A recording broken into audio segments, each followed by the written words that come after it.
right. to get into the quiz. Well, good afternoon. It's a very interesting quiz. Unfortunately, I wish we had all invited you here for a nice cookout on the beach behind us with this beautiful view of Narragansett Bay. But unfortunately, we are here for what I call a reckless move by the current administration that is going to have a detrimental impact not only on the state of Rhode Island, but on our renewable energy quest up and down the East Coast, and stopping some of the momentum, quite frankly, that started here almost 20 years ago in 2007 with the vision and the courage to address Rhode Island's energy needs and all of the hard work that went into building an offshore wind industry from scratch with both Republican and Democratic administrations over the last 20 years, specifically in Rhode Island and Massachusetts. And the hard work that has gone into this from our leadership that was standing with us here today, from our congressional delegation, Senator Reid, Senator Whitehouse, Congressman Magaziner, Congressman Amo, back Congressman Langevin and Cicilline, Governor Raimondo, Governor McKee, all of the hard work and efforts that brought us to this point in time where we've got a massive energy project offshore right now that is 80% complete, employing hundreds of tradesmen and women currently, that we are counting on delivering almost 700 megawatts of power to our much needed grid here in Rhode Island, and all the uncertainty that's come with this reckless maneuver by the current administration on Friday. And to say a word that the current president uses in the White House, I'll say that maybe some of the leaders behind me can't say, this is bullshit right now. This is bullshit on what's happening with the hard men and women that have dedicated a lot of time and effort and training to go out in a very difficult environment to build this very complex offshore wind project. So we're here to say, the biggest little state in the union, I have a saying, we are small but extremely sophisticated. Rhode Island is the birthplace of the offshore wind industry, and I believe it's going to be Rhode Island that's going to send a message today with who we've assembled here this morning, that this is our future, this is our energy future, this is what we need so that we can continue to provide reliable, cost-effective, by the way, energy for the citizens of the state of Rhode Island and the New England region. So with that, I'd like to call on who I've worked closely with over the last almost 6 years to make sure that we've implemented training programs through the Community College of Rhode Island, that we've worked with Commerce to develop the supply chain, that we've made sure that we've been inclusive in our recruitment through building futures and apprenticeship and pre-apprenticeship, and have checked all the boxes on why we're here today as Rhode Island is the leader in the offshore wind industry. And he's been with us every step of the way. That's Governor Dan McKee. Governor. Thank you, Mike. I thank everybody standing behind us, in front of us, that is reacting to this notice that we received on Friday to stop the construction on Revolution Wind. And it's here today working with a level of union leadership that is reflective of what exactly Mike was just talking about. Laborers, New England region, and Local 271. Ironwork is Local 37. Electricians, Local 99. Carpenters, Southern New England, and Local 330. Painters, Local 195 and District 1. District Council number 11. I also want to give a shout out to the Building Futures, to CCRI presidents here, talking about the apprenticeship programs that we put in place, and the many advocates here today that are here standing up to a directive that is problematic. Let's cut to the chase. The latest move by the Trump administration is an attack on Rhode Islanders. It's an attack on our jobs. It's an attack on our energy. It's an attack on our families and their ability to pay the bills. And I really want President Trump to understand that. This is about our jobs. The men and women are here in the trades have heard me say this more than once. J-O-B-S. Can I be any clearer? J-O-B-S. Revolution Wind has already created over 1,000 union jobs. And when we are talking about jobs, we don't just mean construction. Right here in Quonset, Orsted has operations and maintenance center that will be supporting jobs for as long as the turbines are generating power. And let's not forget the ripple effect. Revolution Wind workers will be participating in and supporting local businesses in our economy over the long term. This is an attack on renewable energy, our own energy, generated right here in New England. Rhode Island doesn't have oil wells. It doesn't have easy access to natural gas. But what it does have is this. We're the ocean state. And we want to make sure we use the full benefit that the ocean brings us. We have an ocean in our backyard. We have solar over our heads, and we have the energy of wind moving between the two of them. Energy we can harness to power homes and businesses. Energy that is renewable. Energy that is clean and in line with our climate goals. I hear from constituents all the time that energy costs are too high. People are struggling to pay their utility bills. And energy costs are going to continue to be a burden on our businesses and our residents if we don't do something. Revolution Wind is not a dream. Revolution Wind is a reality, and it's 80% complete. Let me repeat that. It's 80% complete. Rhode Island and Connecticut are counting on this energy to bring down costs for our residents. This project alone, the kilowatt cost is under 10 cents. Last winter, our kilowatt cost was closer to 15, 16, 17 cents. This is going to make a big difference for our state. Both Rhode Island and Connecticut already have a 20-year purchase agreements in place for the energy. About an hour ago, just before I spoke to Governor Lamont, he held a similar event to this one in Connecticut to share the same message that you're hearing here today. Between our two states, Revolution Wind is anticipated to power over 350,000 homes. This project has been in works for years, long before I became governor. Stopping now, that's like running a marathon and sitting down the moment you see the finish line ahead of you. Makes no sense. Stopping just short of the finish line is a direct hit on Rhode Island. A direct hit on our jobs, our economy, and our families. Let's talk about Orsted for a minute.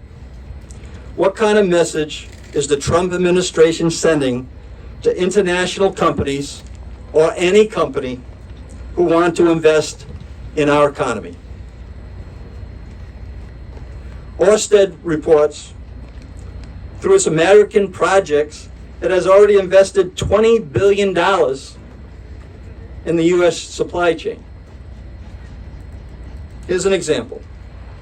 Orsted new server operation vessel was built in the shipyards of Louisiana. We toured that vehicle right here in Quonset last year. Mississippi and Florida, with components sourced from 34 states, from Alabama to West Virginia. This isn't just about blue states. this reckless policy decision is not just a policy decision. Here in Rhode Island, it feels personal. Our jobs, our energy, and our families will all be negatively impacted if this stoppage does not end, and it should end now.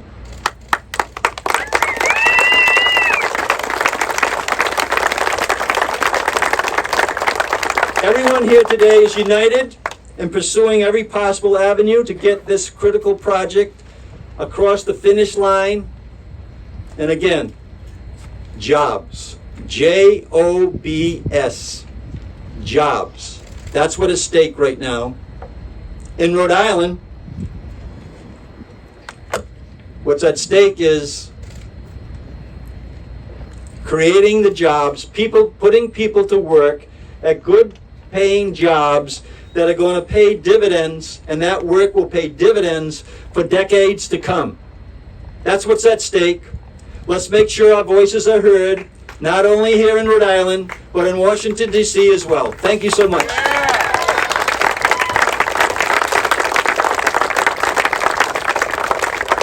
Now, we can't get into all the things that are happening in Rhode Island done without our congressional delegation, and it's an honor to introduce Senator Jack Reed. Thank you very much, Governor. We are all standing here together for jobs, for our climate, for the cost of living for the average working family so they can get by. And what's standing against us? Well, as the governor and Michael said, a reckless, irresponsible decision by the president. We are on the side of the people of Rhode Island. He is on the side of big oil companies and so many others that I would name, but the list is too voluminous. This is reckless. This project is 80% completed. There's no turning back. What does he want? 45 towers in the middle of the Long Island Sound, sort of a symbol of his power. They're inert, inactive. Just like him. You're absolutely right, thank you. Well, we're not going to let this happen. We're going to do all we can to fight back. And we're proud here to be with all of the union labor people that have made this project so successful. On cost, on budget, on time, you know, the kind of professionalism that you all exude. So we're very proud of you. But this is going to hurt us so badly. The loss of the jobs immediately. People went to sleep on Friday night, and guess what? Didn't have a job Saturday morning. Didn't have health care. Didn't have this, didn't have that. So it's jobs, but it's also the affordability of our energy so that we can go and a family can get by. This is going to raise the price of energy. That might be the rationale for it, because all that goes into the pocket of big oil and others. Now, the Trump administration claims that he stopped the work because the project raised national security concerns. The Department of Defense approved this project on December 13th, 2024, after a very careful review. It's not about national security, it's about the president's insecurity. Now,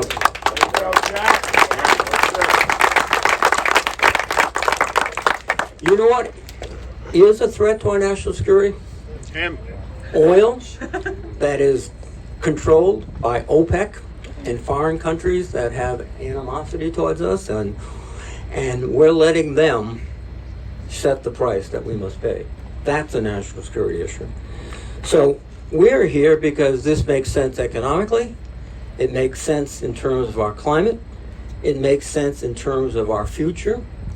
It's just again, absolutely reckless what the president has done, and we'll do our best to turn around. Now, I want to thank Iuna and AFL-CIO, everyone for coming together. Our climate advocates, thank you too.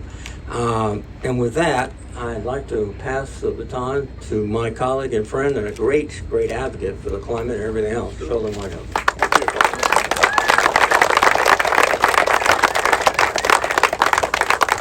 Well, the governor said this feels personal, and it does.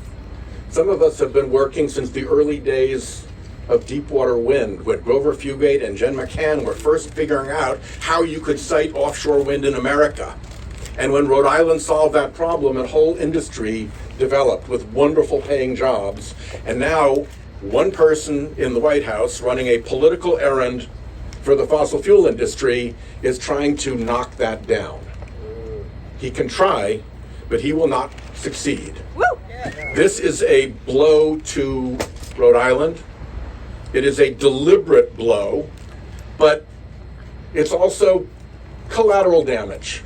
We're just in the way of this president wanting to serve his fossil fuel donors, who gave him hundreds of millions of dollars, so that they, an industry in distress, a polluting industry, a high-cost industry, can eke out a few more years against their cleaner, less expensive, clean energy competition.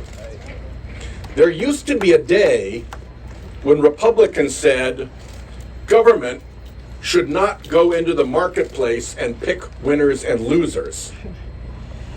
But when their fossil fuel donors want to use government's boot to stamp down a rival that is exceeding fossil fuel, that is displacing fossil fuel, that is cheaper and better and cleaner than fossil fuel, they go right to government. And Trump, with his pockets full of fossil fuel money, is only too happy to oblige. We will find out, I suspect, what the cost is. When he pulled this stunt in New York, the cost was that the governor had to clear a couple of pipelines. For who? Oh, right, for the fossil fuel industry, of course. And then empire went forward. So we are in, I think, the opening stages of what in my law enforcement days I would have referred to as extortion. And as a student of history, I will certainly refer to as what the founding fathers would have called corruption. This is not on the merits. This is not legitimate. We are taking a real blow as a result of fossil fuel industry corruption dictating to the Trump administration what they should be doing. And what I hope very much from this gathering is that labor around America sees this choice. These projects offshore were done with project labor agreements, with support from labor unions, with labor jobs, well-paying labor jobs, with talented people at work making all this happen.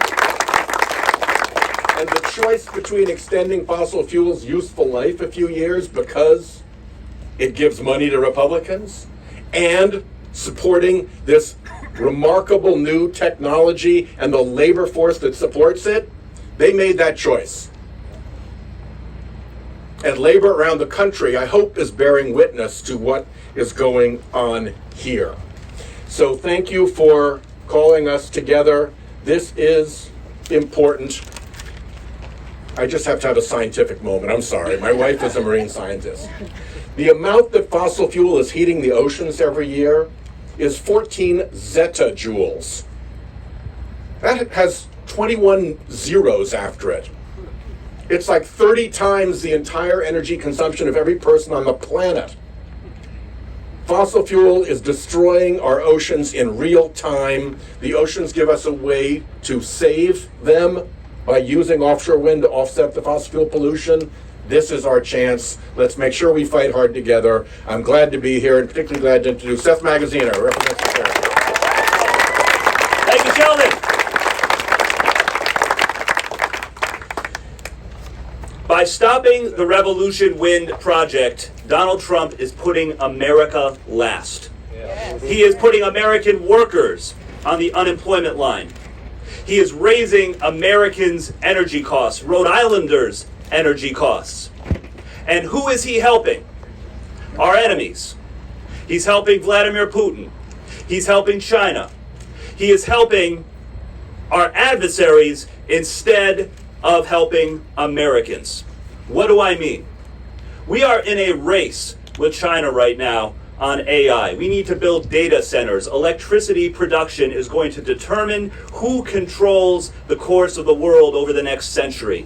And he expects us to fight this battle with one hand tied behind our back by blocking American-made energy from reaching the grid. If we're not able to access affordable, clean, American-made energy that has already been built offshore, where are we going to go? Saudi Arabia? Russia?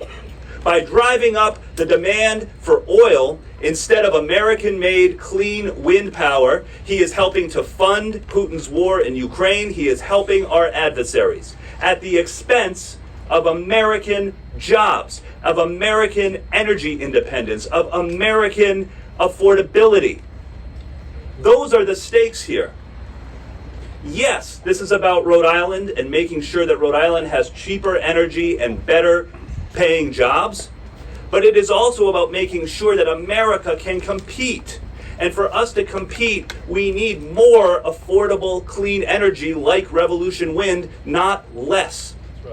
I have been in touch with my colleagues on the House Natural Resources Committee. They understand the seriousness of the situation. They understand that if this illegal, wrong-headed stoppage is allowed to continue, it will not just hurt offshore wind in Rhode Island, it will hurt clean energy production across the entire country because it sends a chilling message that the United States government under Donald Trump does not honor its word.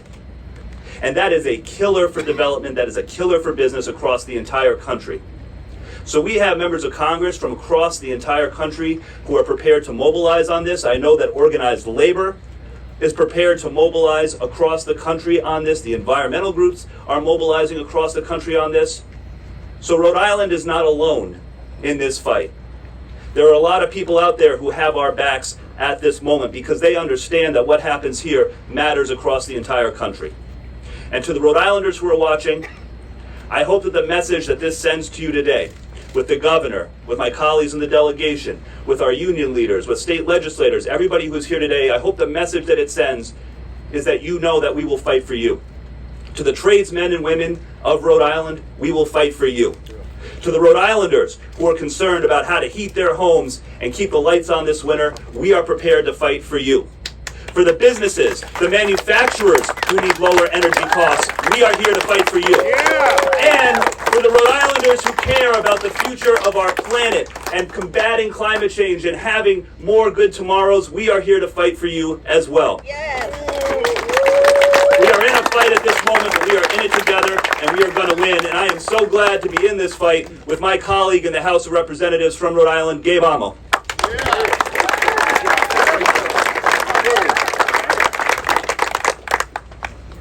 Let us all be very clear. This stop work order is not about one man, one administration. It's about the hundreds of union workers being told to stop working, and to the families of those workers who rely on hard-earned paychecks to help them pursue that elusive American dream that is further away today. It is about the hundreds of workers who are ready to be the next generation of labor leaders. It is about those credentialing programs at CCRI and offshore wind engineering programs at URI. Students who are investing their time and energy in a career. And let's be very clear, a career in offshore wind. It's about the future of Rhode Islanders and all the families across New England who are going to face rate hikes if a critical union-built energy source of reliable, affordable power is delayed. This is also very critically, as you've heard from my colleagues, it is about ignoring our climate crisis, and it is a clear attack on our state's pathway to a clean energy future. So this might not be about one man, But this focus is driven by dastardly actions from that one man. It has to be about who is harmed. It has to be about the union workers who were kicked to the unemployment lines. It has to be about the families who will be facing higher energy bills this winter. And of course, the years, the blood, sweat, and tears, the billions of dollars of investment in a nearly completed project. Let's be clear again. This project must go on.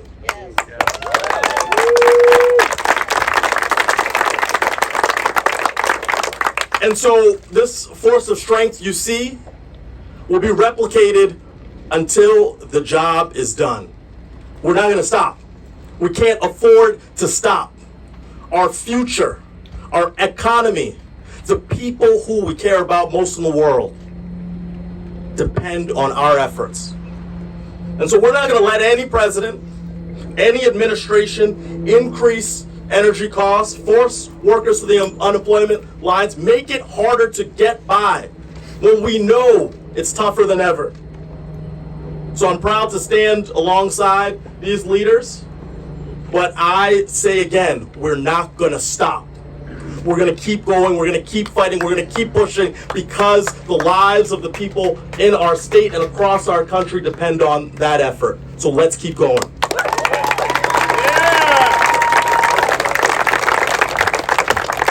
And with that, I want to introduce a great leader in ensuring that we have the workforce needed to keep this work going. Rachel Miller, the Chief External Affairs Officer at Building Futures. Good afternoon, and thank you. I am here, and Building Futures is here for a singular and urgent reason. Rhode Island must grow its construction workforce. We have the largest age group in Rhode Island working in construction is 55 plus. Between folks retiring and the demand of new jobs, we have an expected 25,000 openings by 2032. Building Futures takes that on in two ways. So we train men and women for careers in construction through our pre-apprenticeship program. We ensure that people experiencing poverty and people who need opportunity connect to outstanding careers that reward hard work, raise incomes and standards for families and for whole communities. We also work with employers who are committed to the registered apprenticeship model. That's the path. We build our workforce one project at a time.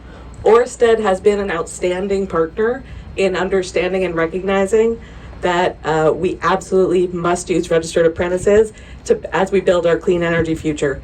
They have been so committed that before a single cable was laid, they put their money on the line for a training program for Rhode Island workers.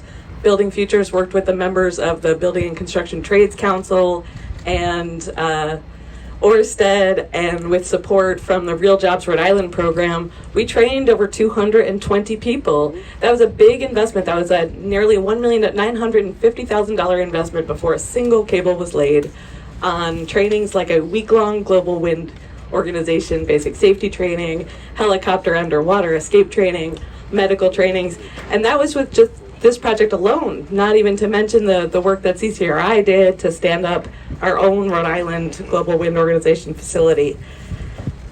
So when we are talking about opportunities and we're talking about creating real pathways for families who need them, we're talking about the whole state, we're talking about our whole economy, and we're talking about our whole workforce. We can't afford to turn back on this investment. We can't afford to stop economic opportunities Revolution Wind has brought to Rhode Island and continues to bring to workers and their families. And we can't afford to miss this opportunity to build Rhode Island's construction workforce and raise Rhode Island wages. It's my great pleasure to introduce someone who graduated Building Futures pre-apprenticeship in 2009, became an apprentice and then journey worker carpenter with Local 330, and was recently working out on the Revolution Wind project to share his experience. Tony Vaz.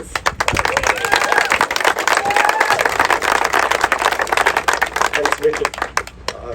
Good afternoon. Yes, I was out there last year. Great opportunity.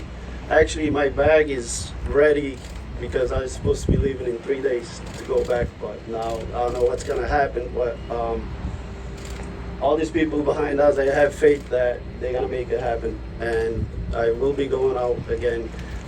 Well-paid job, and you know, like I said, great opportunity. Thanks to Building Future, they put on tremendous training together with partnership with the carpenters. I was one of the first 8 rope access technician in America. Very proud of that training that was provided, so we could go out there. So yeah, please guys, make it happen. We need to get out there and keep working. That's how we're gonna build America. That's my time. I'll introduce you guys to Patrick Farley.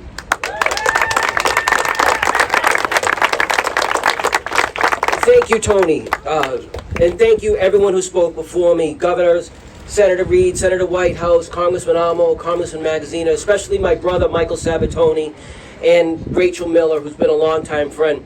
You know, but most importantly, thank you to all of the tradesmen and women who are here today. You know, there are 1,000 jobs on the line right now, 1,000 good-paying union jobs, jobs that are not only going to build this project, but are going to build a clean energy future for Rhode Island. And I don't know what that person in Washington is thinking, but I know one potential headline that I'm going to see in the future. Small man takes on small state, and small state wins. Because what Donald Trump doesn't understand is he did not just take on a Danish company or a project, he took on the entire state of Rhode Island. When you look at the people who are assembled here today, from all walks of life, from every single community, from working class to middle class, to making sure that our environment is safe and secure for the future. You know, this has nothing to do with the art of the deal. This is all about the art of the steal. And he's not just stealing this job from us. He's stealing our present, and he's stealing our future. But I have one last thing to say to President Trump. You want to take on Rhode Island? You're going to have to come through the people here. You're going to have to take on the entire labor movement. You're going to have to take on the entire people of Rhode Island. Because we're not going to sit down and take this lightly. We're going to fight you at every step of the way, no matter how long it takes. Because that's what Rhode Islanders do. So let's make sure that we send one complete message to Donald Trump, is that we are going to prevail. Thank you very much. Solidarity forever.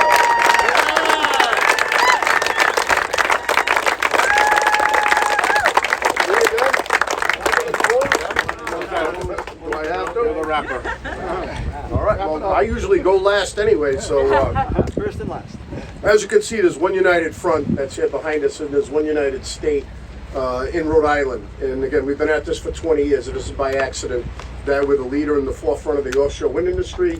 And it's not going to be by accident. As my brother Crowley just had mentioned, that we will do everything humanly possible to make sure that we not only get this project complete, but we move on to other projects as we go forward to make sure that we've got our energy independence and we've got clean, predictable, reliable, economical energy for the state of Rhode Island in the future. So thank you all for coming, and God bless you all.